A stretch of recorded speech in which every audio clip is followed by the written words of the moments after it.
Your grandparents' best financial advice is slowly bankrupting you, and you're following it like gospel. Save for a rainy day. A penny saved is a penny earned.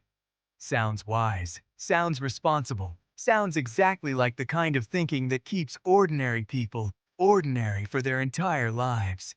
Because here's what nobody added to that advice. A penny saved in a world with 3% inflation is actually a penny shrinking.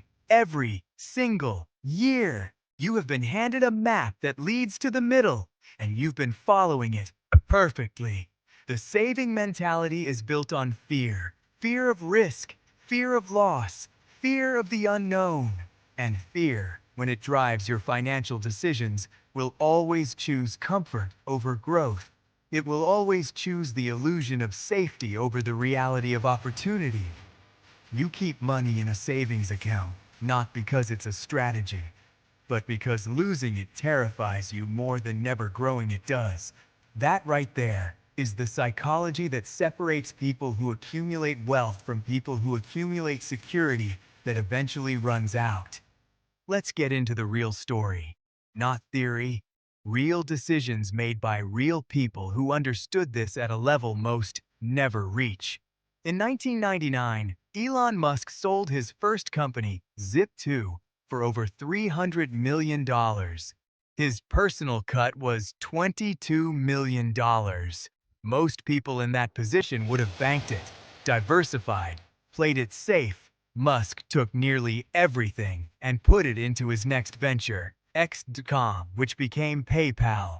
Then, when PayPal sold, he took $100 million and started SpaceX, another 100 into Tesla, another 10 into Solar City. By 2008, all three companies were on the edge of bankruptcy simultaneously. He had almost nothing left.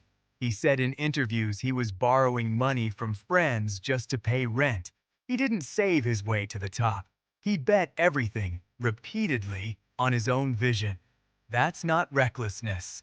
That's the price of building something that actually matters. Now let's flip it to a quieter kind of courage. Oprah Winfrey grew up in poverty so deep she wore potato sacks as dresses. When she finally started earning real money, she didn't hoard it.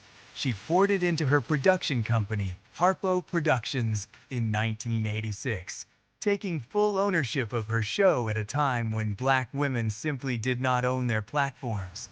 That single decision to invest in herself instead of just saving what she earned was worth billions.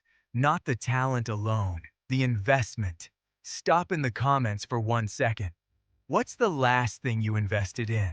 A course, a skill, a tool, a business, yourself? Or has every spare dollar been sitting in an account, waiting for a right time that never comes? Drop it. Be honest. Because the right time is a lie. Savings accounts tell you while your money loses ground. If this is rewiring something in how you see money right now, tap subscribe.